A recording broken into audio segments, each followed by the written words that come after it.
What's up everyone, I'm Sketchy Brett and this is my journey in charcoal, and today, I've tied this wrong. I wouldn't get my black belt.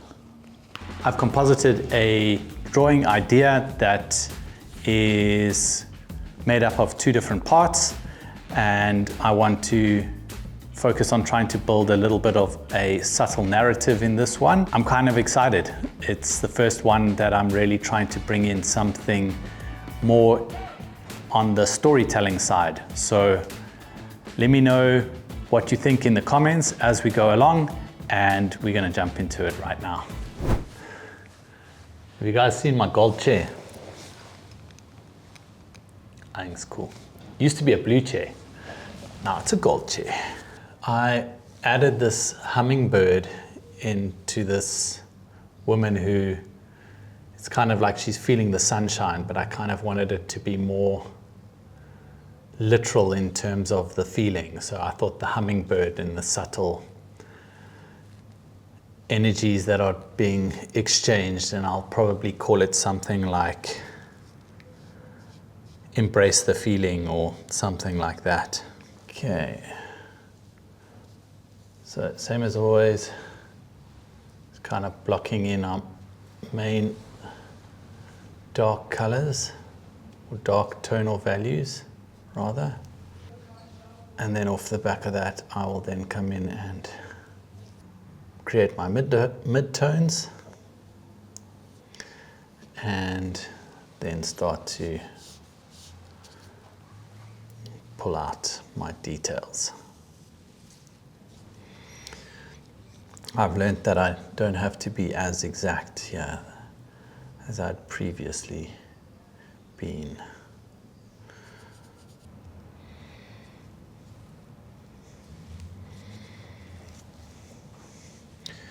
You know what else is wrong here? Just work this out. This whole thing is too high. That's why it's hurting to stretch up that high. Does that mess up your composition on your side? No, I can change it. Otherwise... I'm like stretching to the sky. No wonder I'm hitting a strug here. How does that feel? That's so much better. Oh, I wish I had figured that out earlier.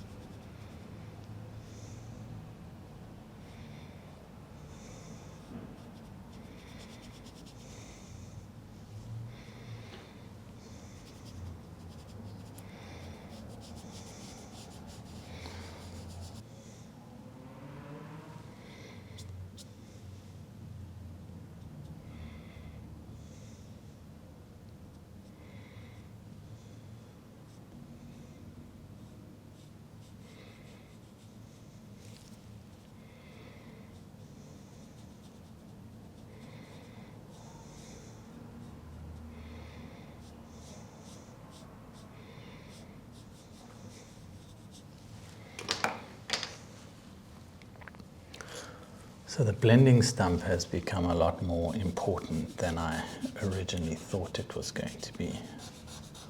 I didn't think I was going to use this thing nearly as much as I do.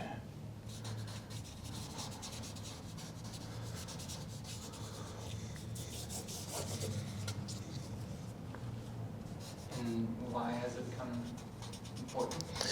Because it allows you to lay down color, or tone rather, and then like work it back to where you wanted it, as opposed to trying to get it exact. It's kind of a detailing tool in a way.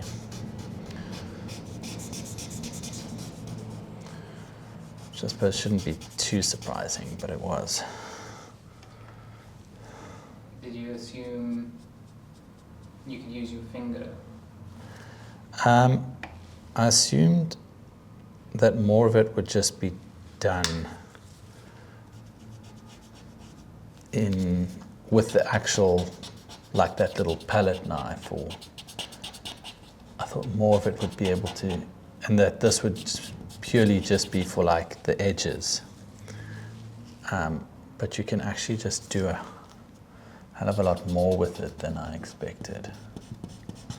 Like I can stretch out lines, so I can lay down like this, and then I can stretch that material out and then bring in different tonal values.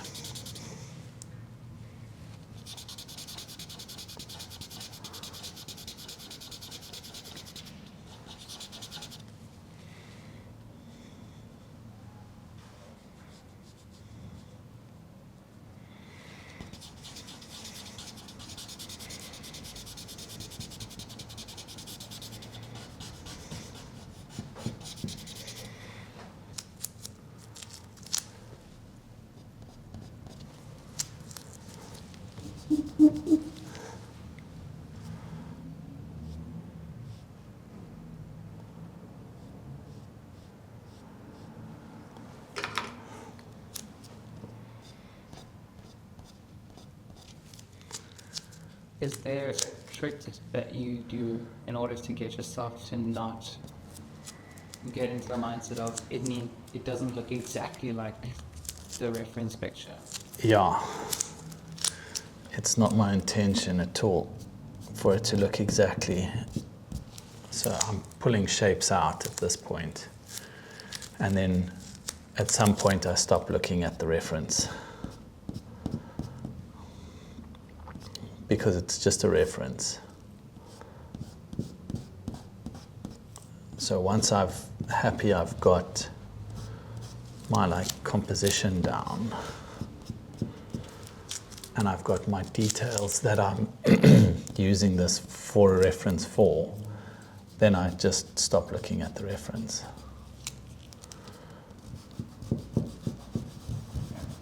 That's good advice, because I feel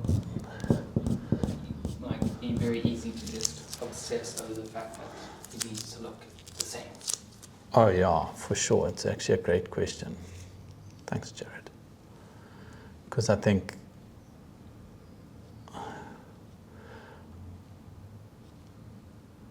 you want to create your own piece rather than, like, if you're in hyperrealism, then that's fine, because that's what those guys and girls are trying to do. They're trying to replicate. Whereas I'm trying to create. So we're already close to when I will stop looking at this reference for the most part.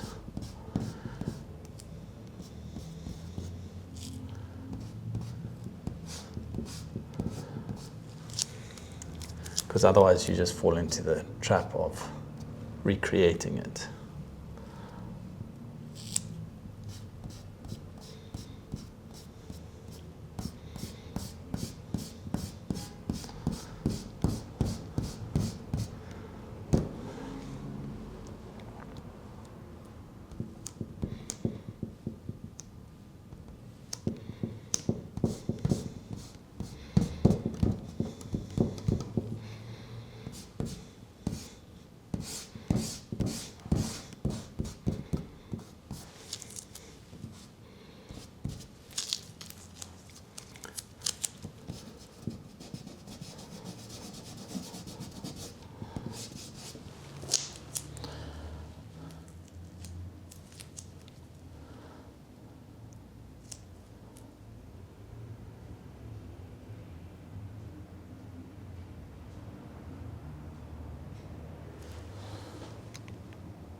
This is that kind of like push-pull thing I always talk about. Like you push some midtones back in and draw it back out.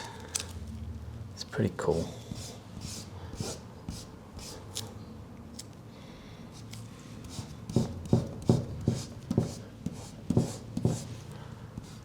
I suppose that's the biggest difference between this and watercolor. So Yeah. watercolor is just add. Yeah, and you build it up in layers, which is the only sort of thing that makes it kind of the same, is that you build it up in layers, but here you're like pushing and pulling the whole time, whereas there, you, like you say, you're just adding.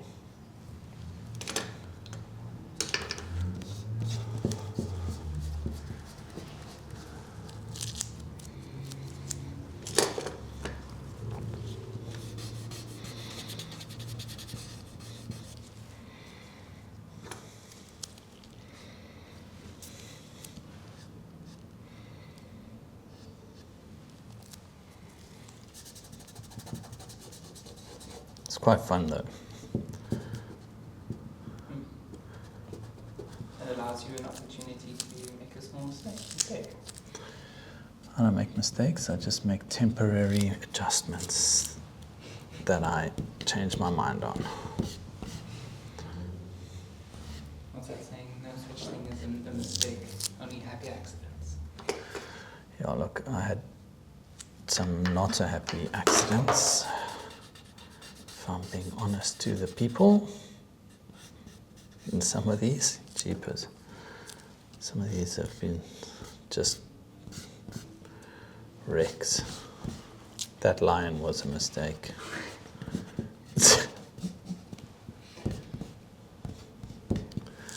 One day I'm going to redo that lion. For your 100th charcoal.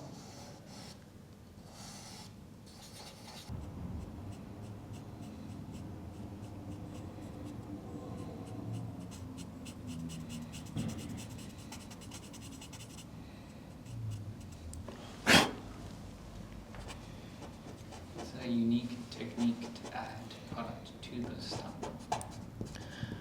Is it unique? Is that what you're asking? Or you're saying? It seems unique.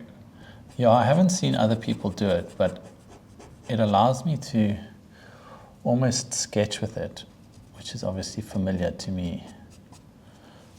So I definitely do that. And I just kind of dip it into that pan pastel and dirty it up.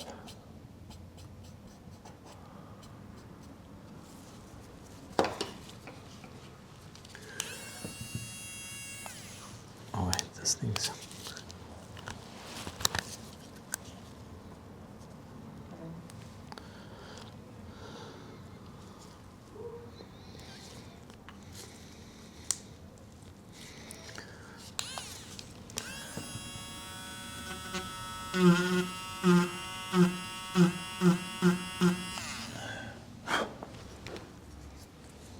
That looks nose-ringy. Shiny piercing.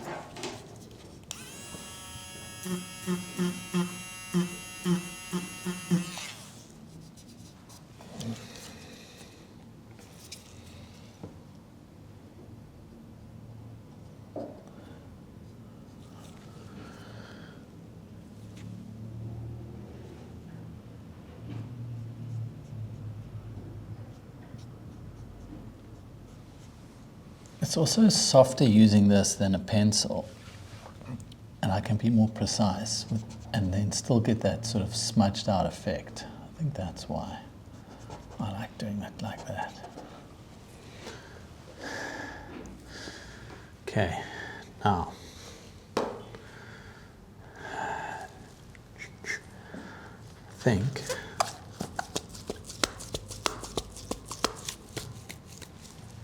these gloves don't fart as well as the others.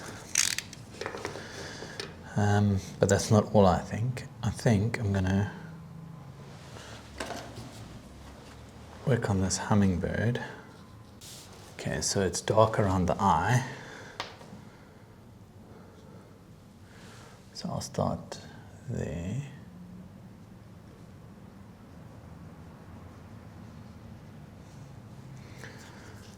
then it's got this patch here, but this is darker.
Amazing how adding an eye always makes such a big difference.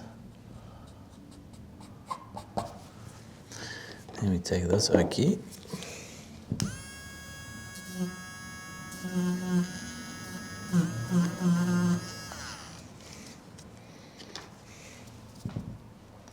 It's alive.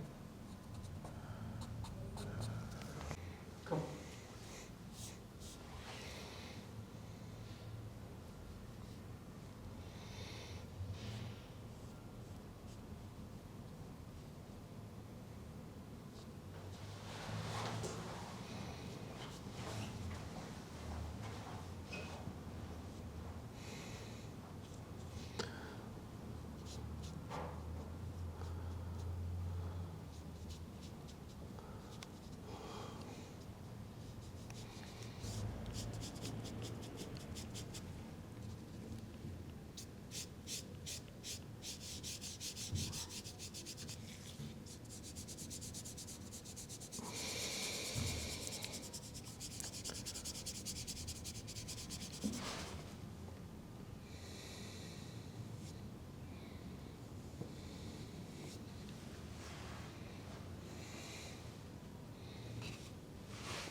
So I'm just trying to really build up texture here. I'm not too worried about my reference image anymore. I'm just building up this texture of the hair slowly, really not concentrating on individual hairs, but rather on tonal value and differences in tonal value, because I want to be able to show a nice variance here of highlights and deep dark black areas.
What do you think, Jared?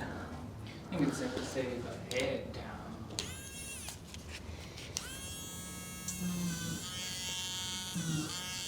I like it.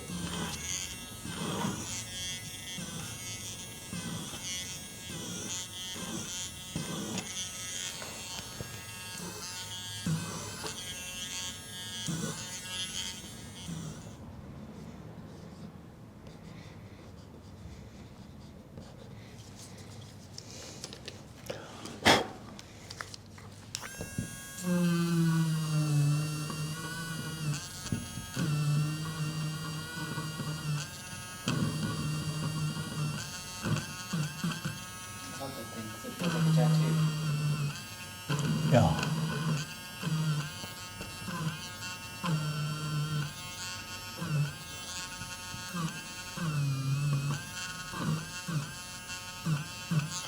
Bring your arm here. See if it feels like a tattoo.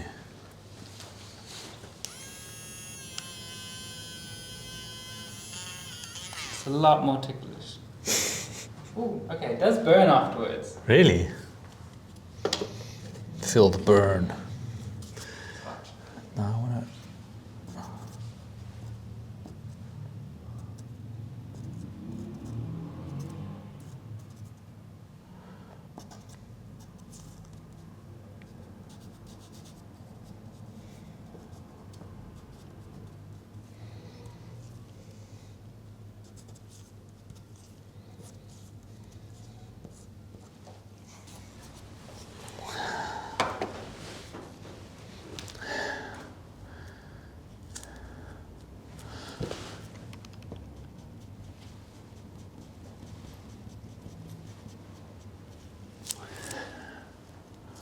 I think we are very nearly there.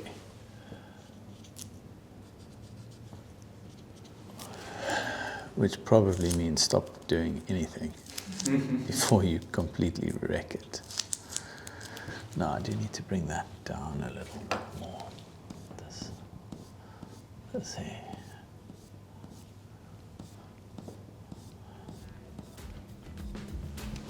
Yeah, that's better.